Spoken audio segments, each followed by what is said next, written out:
As you've seen, the installation is pretty straightforward when we use the GUI or even using the PowerShell commands to perform that two-step installation.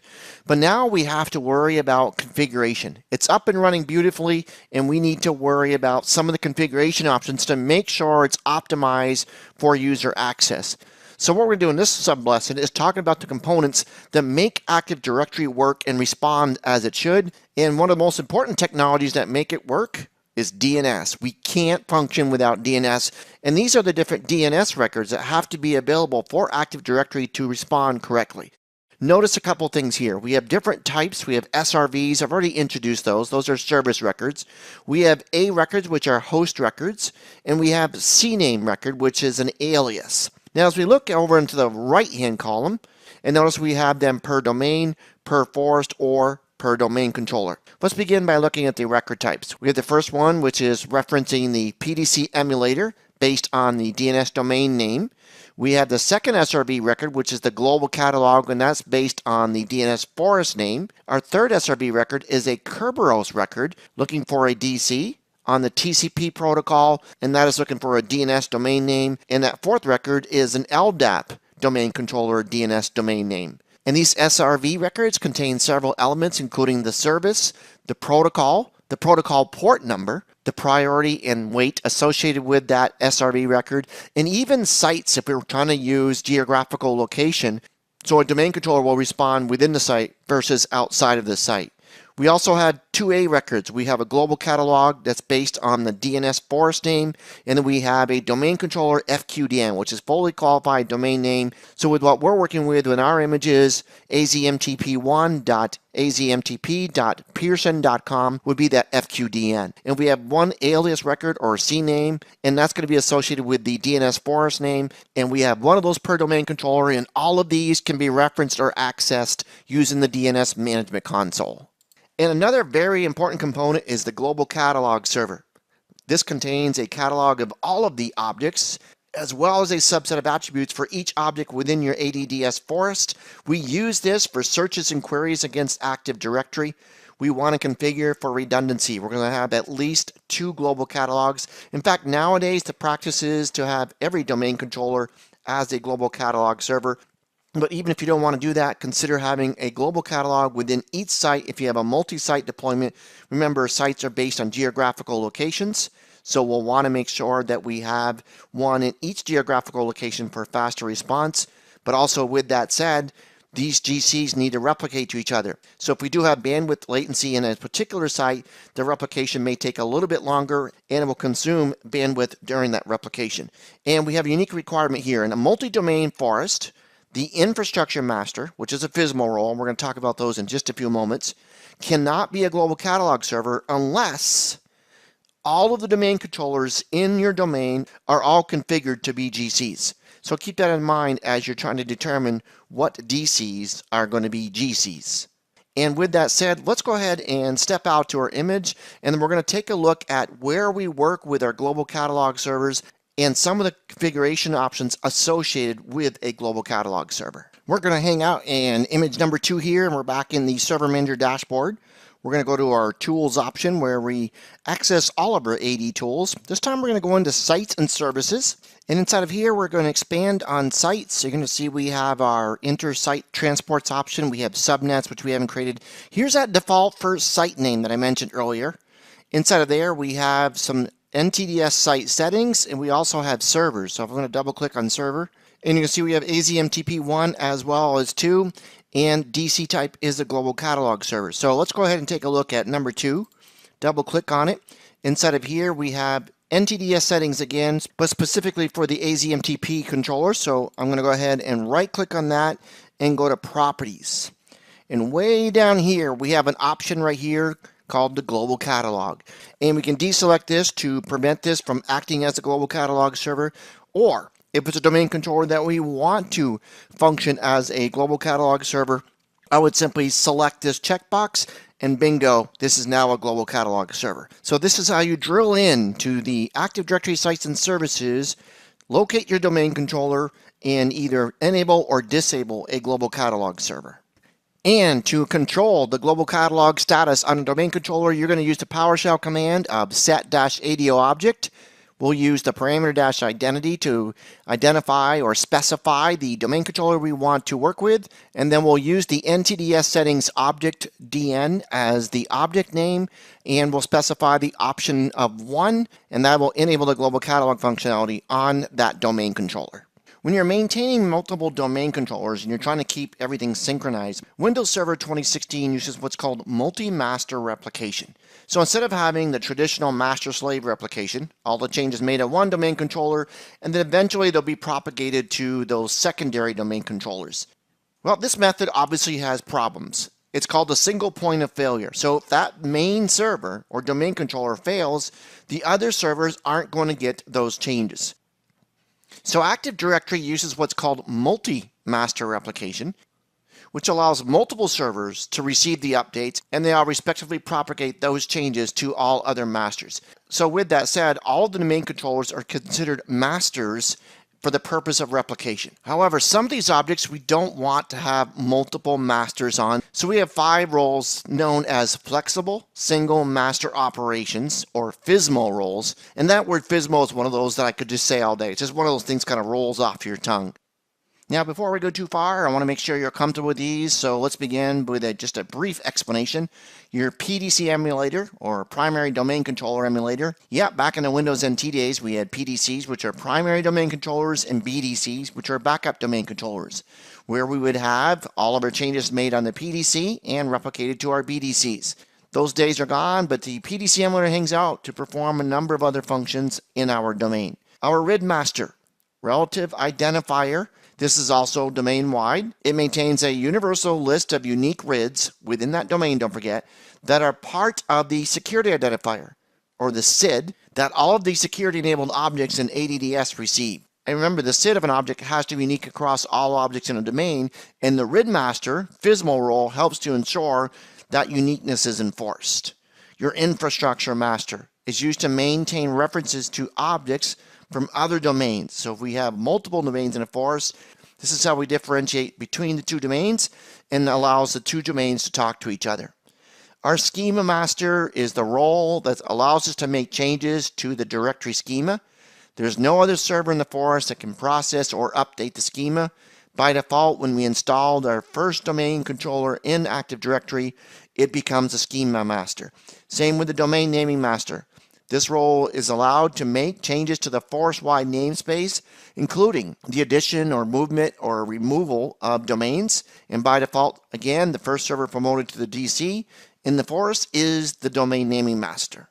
Let's take a look at these. The top 3, which are the PDC emulator, the RID master, and the infrastructure master, are domain-wide FSMO roles. And the bottom 2, the schema master and the domain naming master, are considered forest-wide FSMO roles. When working with these roles, each of these FSMO roles has a unique ID that is assigned to them. And as you can see, the PDC emulator is 0, RID is 1, infrastructure master is 2, schema master is 3, and your domain naming master is 4. And you may need these IDs when you're configuring these FSMO roles. And you can see Active Directory Users Computers is the tool used to manage the PDC emulators, the RID masters, and the infrastructure masters.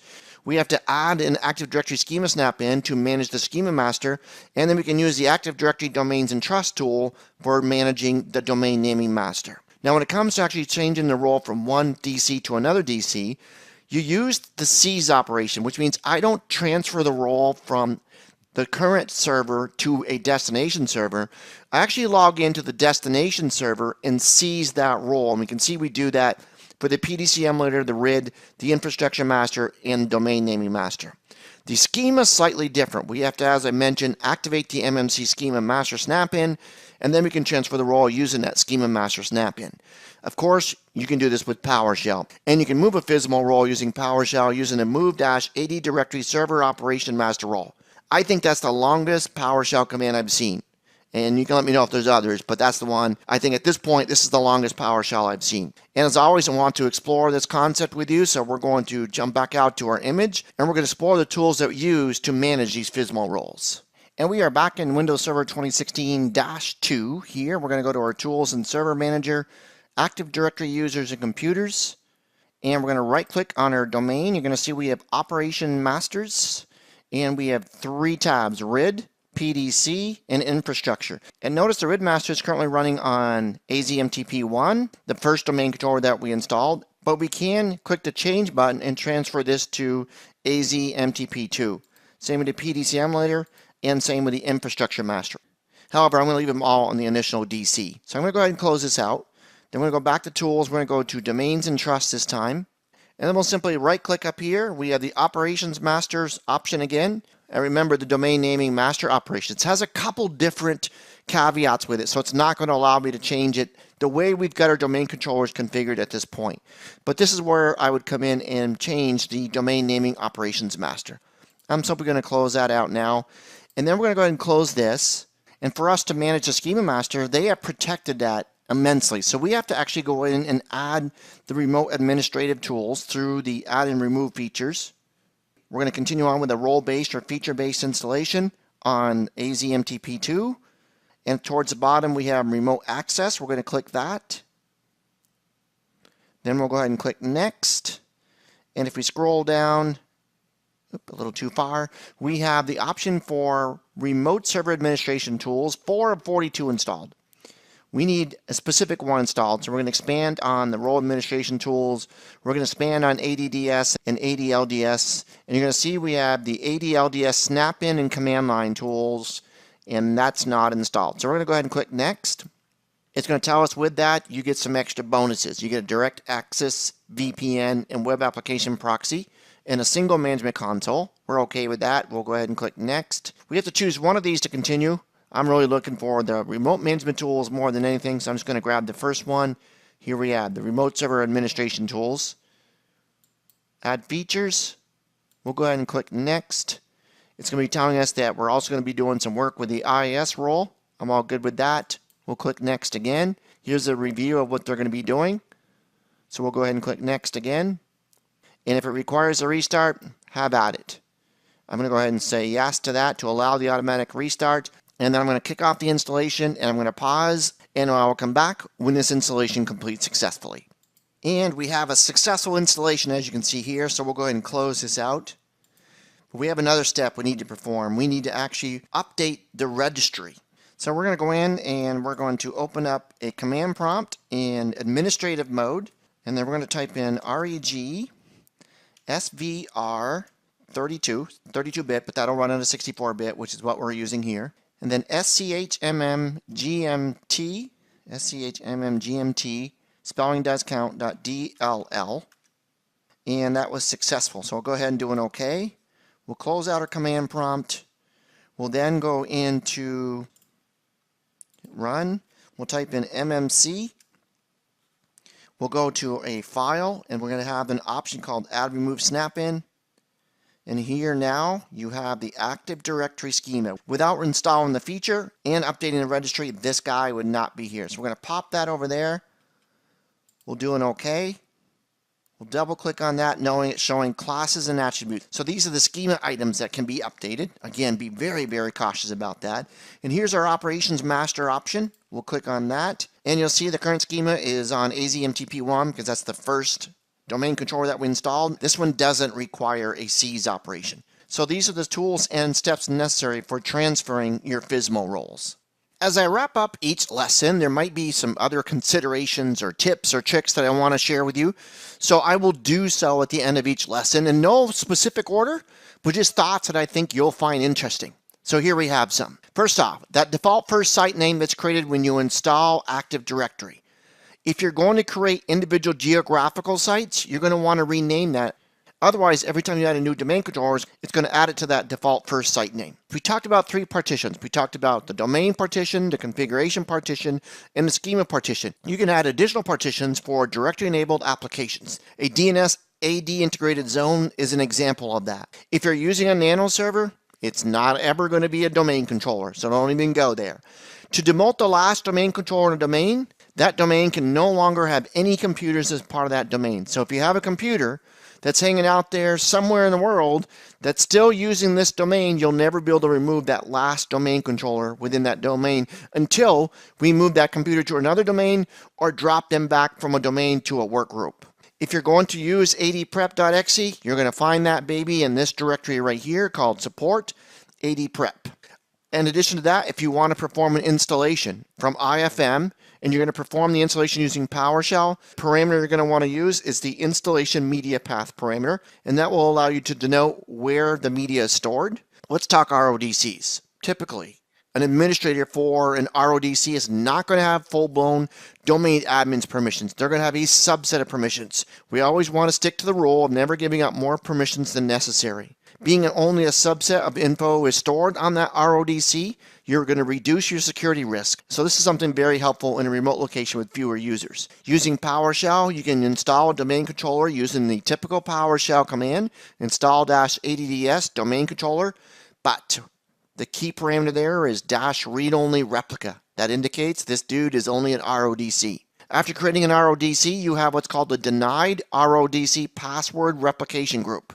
This will contain your enterprise admins, your domain admins, and your group policy creator owners, and these groups or members of these groups will not be cached.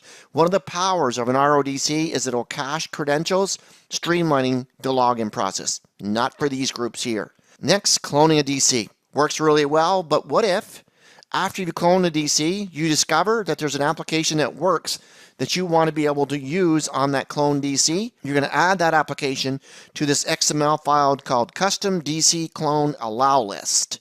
And if you're going to create a clone from a VM that's hosting a DC, be sure there are no checkpoints before you export that clone information out to the XML file. So a few tips and tricks from this lesson, and as I said in future lessons, if they warrant additional tips and considerations, you'll find them at the end of that lesson.